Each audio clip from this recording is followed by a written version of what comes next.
My name is Emma. I was 22 years old. I really needed a job. One day I saw an ad in the newspaper. A man needed a maid for his two young children. The family was rich, but something felt strange about the ad. It felt urgent. I went to the house. It was very big. It had tall gates and dark windows. The house looked almost empty. I rang the doorbell. My heart beat fast. The door opened. A tall man stood there. His eyes looked tired and sad.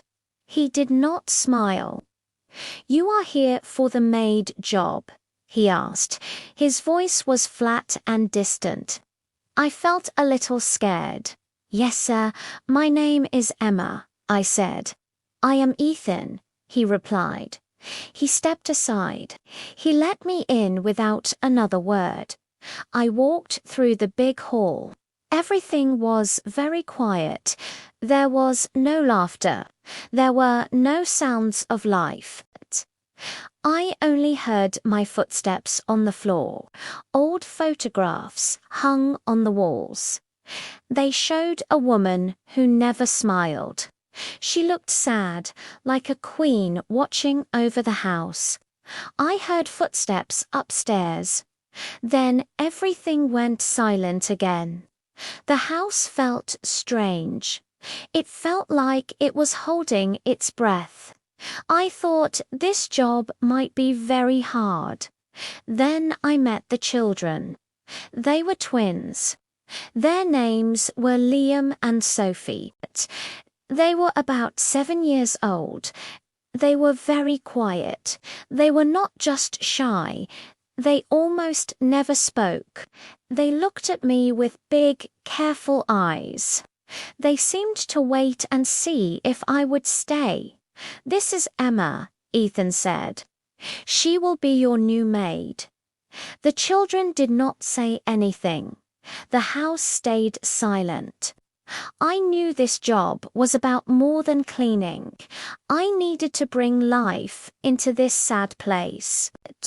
I noticed a closed door at the end of the hall. Something about it made me curious. It also made me a little afraid. I wondered what was behind it. My new life started. I lived in a small room inside the big house. I cleaned and cooked. I washed dishes. I looked after the children. Liam and Sophie stayed very quiet. I never heard them laugh. They missed their mother very much. Ethan did not talk about her often. He was very busy. He spent most of his time in his office. He ate alone. He rarely spoke to anyone. One evening, I cleaned the attic. I found a small dusty box. Inside were letters and a diary. They belonged to Isabella, the mother. I read them. I learned about her loneliness in the house. Ethan buried his feelings in work, but he loved his children quietly. I understood then he was not cold. He was just hurting and sad. The last letter in the box was sealed. I stopped. I wondered if I should open it. What secrets did Isabella leave behind? Slowly, I saw small changes in the children. One evening, Liam and Sophie laughed together. They drew pictures. I did not see Ethan at first. He stood quietly in the doorway. He watched them. "They have not laughed like this in a very long time," he said. My heart beat fast. This was the first time he shared something personal with me. One Tuesday, a woman came to the house. She wore expensive clothes. "I am Clara," she said. "I am Isabella's sister." Clara did not like me. She watched everything I did. You are too friendly with the children, she said. They need rules, not just games. Later, she found me alone in the kitchen. I washed dishes. You think you can just walk in and take my sister's place? She asked angrily. No, of course not. I am just the maid, I said quickly. She laughed. Let me tell you a secret, little maid. This perfect family was never real. Ethan was never happy with my sister. He is cold. Isabella was lonely in this big house. Do not think you can make him happy. He cannot love. Her words hurt me. Was Ethan really unable to love? Could I ever belong here? Clara visited often. She tried to make me feel small and unimportant. Her words hurt even when I tried to ignore them. One afternoon, she said to Ethan, "The children need a real mother, not just a girl who plays games." I felt ashamed. I wanted to disappear. Then Ethan spoke. "Emma is very good to my children," he said. "She makes them happy. That is enough." I was surprised. He was not just talking like a boss. My heart beat faster. Something was changing between us. Over the next few weeks, Ethan opened up more. One rainy evening, we were in the kitchen together. Liam spilled his paint on the floor. I laughed while I cleaned it up. Ethan laughed too. It was soft and quiet, but it made my heart race. "You always make things better," he said. He looked at me. I felt a warmth I never felt before.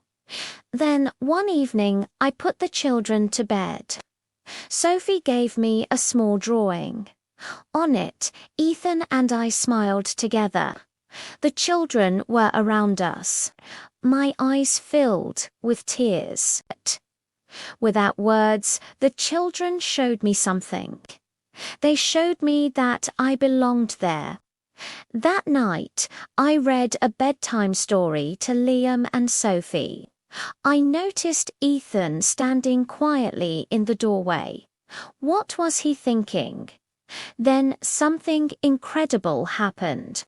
Liam looked up at me with wide eyes. "Emma, will you stay?" he whispered. My heart jumped. I smiled. I held back tears. "Of course, Liam. I am not going anywhere." Then Sophie, who never spoke a word before, looked at Ethan. She said softly, "Daddy, smile."